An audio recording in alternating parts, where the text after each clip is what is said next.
and welcome to another video. So today's video I'm going to give you kind of my six top tips for dealing with this lockdown.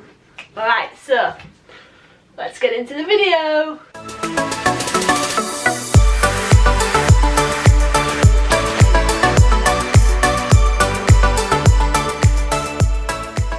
So guys, I know this isn't strictly kind of ski and snowboard related or fitness related, but my thought process behind this video is when everything goes back to normal, everything's open again, we can go out and ride or go back on holiday or whatever it is. Excuse me. When we can do that, we want to be able to go out and we want to hit the ground running. We don't want to be then having to pick up kind of from a 12-week kind of, I don't know, kind of like 12 weeks where we've just kind of put everything on pause. Yes, we can't go out. Yes, obviously we have to be very careful. A lot of us aren't working right now, or those of us who are working are our key workers. So a big thank you to you guys. But you know, you guys are working incredibly long hours, incredibly difficult situations. So everything's a little bit up in the air, but what we don't want to do is when it goes back to normal is have neglected our normal routine or our normal kind of fitness habits or nutrition habits, and then even though everything's gone back to normal and think yes we can go back out on the hill, actually you find that your fitness has dropped, or you know, you don't quite feel as active, or you feel a little bit stiff and tightened up, or you've been sat around a lot, and then straight away then you're on a back foot, you're going back into those sports that you normally would do but 12 weeks backwards, and we don't want that to happen. So I think by using these 6 little tips we can help to keep ourselves working towards that end goal and help us kind of make it through the lockdown as well. It can be really difficult, guys, I do know that. So first tip number 1 is to keep some sort of routine. So I'm off work now for the foreseeable, as is Adam, obviously as are a lot of you. So what I've been doing, the main thing is keeping a routine. So I'm still setting an alarm and I'm getting up at the same time every morning. That way I know exactly that's what time my day starts, and then I know what time I'm going to go to bed because I want my full kind of 8.5 hours sleep. So I get up at the same time and make sure I've got that alarm set. I'm planning my meals and I'm planning my workout, so I know that every day I'm going to do a 30 to 40 minute kind of cardio session on the exercise bike, and I'm going to do a 45 minute weight session, unless obviously it's a rest day where I might do some stretches or Pilates or whatever. And obviously I plan my meals. We've got to plan meals anyway because of the situation with going out and the supermarkets and all the rest of it, but getting really kind of dialed down into planning what meals I'm having and when, so I know exactly what I'm eating and I'm not falling into that habit of just like eating whatever I see, because it's not helpful. One of the biggest things or new routines I guess that I've started to build into my daily life is making sure I'm really keeping hydrated. So I carry my bottle around pretty much all around the house.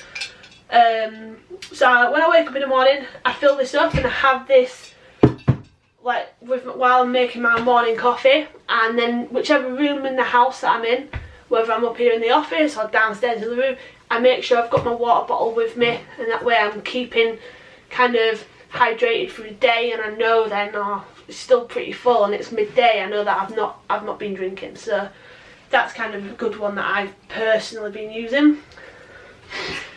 Cool. Tip number 2, focus on nutrition. Healthy, you know, proper meals. It's really easy when we're like kind of stuck inside.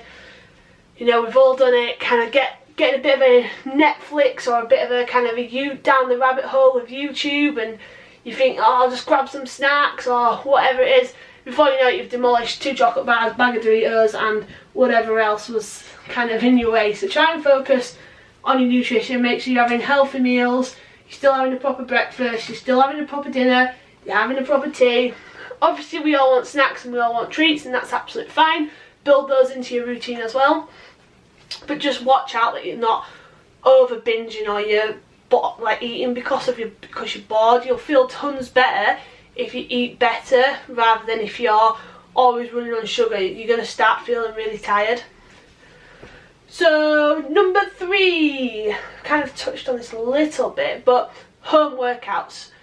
Just because the gyms are closed doesn't mean that you cannot get a really good workout. There's loads of PTs. I mean, I've not really put any full workouts out on my social. I've been putting kind of individual exercises or things you can add into it, but there's absolutely loads of PTs out there, you know, putting all sorts of kind of home workouts and routines and things you can do with weights, resistance bands, body weights, all sorts of stuff like that, and it's all really good stuff. Anything that's going to get you moving is really good. So yeah, definitely plan some of them in if you're not sure kind of how to get started on them or what to be doing. Obviously get in touch, I can kind of direct you to a few, but yeah, just get moving, guys. Keep those home workouts, make sure you're planning them in. No excuses not to be working out. Number 4 is obviously talk and reach out to people. It's obviously quite a difficult time at the minute, in a sense we can't just pop off down the road to visit our family or our friends, things like that. But make sure you know, if you're struggling, or even if you're not struggling, but just reach out to people, you know. If you need to, ask. Like, my DMs are always open, but you know, every day I'm on the phone to my parents, Adam's on the phone to his mum and his grandma, like you know, our friends are always talking on WhatsApp. But you know, don't be afraid. If you're struggling through this or whatever, really just reach out to someone. Doesn't matter who. Sometimes just 20 minutes on the phone or 10 minutes talking on WhatsApp or whatever, you know, you'll feel loads better. So we're all going through this together, so make sure you reach out, guys. Another one, so what we're on, tip number 5. Respect individual space. Now, what I mean by that is, at the minute, obviously, for those of us who are like completely locked down and not working, we're all together in the same house, especially if you've got quite a big family. It can be difficult. You almost feel like you're on top of each other and you can't just pop out, you know, to get out of it, or pop down the road to see your friends, or stay over at whoever's house. You know, you kind of feel like you're on top of each other a little bit, and it can be difficult, you know. So just try and respect each other's space. Try and move around the house a little bit. So, you know, me and Adam are pretty good at this, to be fair. But for example, I'll spend a lot of time up here working in the office. Adam might be watching something that he likes downstairs, but then later on Adam will be quite happy to go into the gym or whatever while I'm watching something on Netflix if it's not something that he likes. So yeah, just have that individual time, that individual space. Obviously it's hard if you haven't got loads of space in your house or your flat or whatever, but just do what you can to give each other a bit of their own time watching or doing whatever it is that they want to do. And then obviously, you know, come back together at meal times or to watch a film later on, anything like that. But it's just respecting that people do need that little bit individual time, and when we're in the house all day every day, you know, you can feel a little bit on top of each other. And then the last one, so number 6, is limit sources of information. Now, what I mean by this one is, right now it's really scary, you know, this whole COVID-19 and all the rest of it, it's a scary time, you know, and it's an unprecedented situation, unprecedented times that we're in.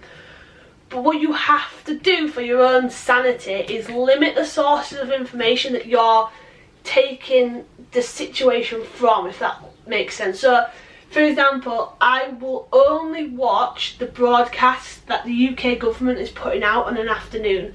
I watch that broadcast in full, and then that's it, done. I will not read the endless posts on social media or the endless news articles, or, you know, I'm very conscious not to have the news on in the background all day every day, because what I am conscious of is that it can get a little bit too much. It sounds very negative, it sounds very scary, and the more you kind of absorb it, you start to kind of like, it starts to get a bit on top of you.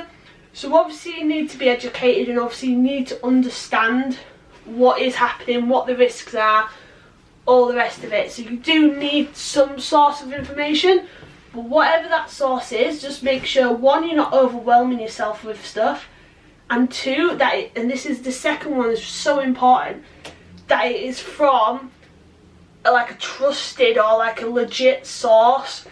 My auntie's mum's mate, who works for God knows what, says ink cutting it, and it's scaring a lot of people on social media.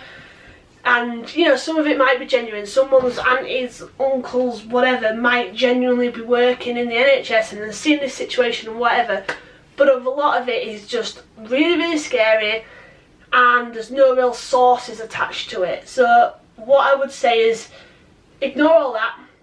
You know, focus on what the government's putting out, or what news channel, or whatever it is that you want to focus on, and the rest of it, try, it's hard, but try your best to ignore it. I was getting really overwhelmed with it last couple of weeks, and then I kind of made the conscious effort, like now I know I'm at home for an extended period of time, that I need to, you know, I need to cut a lot of it out, and I've been really kind of harsh on myself to take a lot of that out. But I feel much better for it. I feel like a weight's been lifted, and although I understand the situation, I understand what's happening around the world, I don't feel as overwhelmed and kind of like in a corner like I was feeling about it like last week before. So, you know, just bear it in mind, guys, yeah? You know, we've got to be sensible, but at the same time, don't make yourself feel really scared or overwhelmed by it, because it's not nice. Cool, so that's my 6 lockdown tips. As always, if you've enjoyed the video, give us a like, make sure you hit the subscribe button, and if you are wanting to kind of keep up to date with the content as it's coming, hit the little bell button and it should give you a notification every time I upload a video. But the plan is to upload content Monday to Friday, so 5 videos a week, and then just keep going with it, guys. Keep giving you as much kind of information as I can. If there is anything you want, drop it in the comments and I will try and cover it in our video. Either give it its own video, or I'll just touch on it in another one if it kind of fits into something that I've already got planned. Thanks, guys.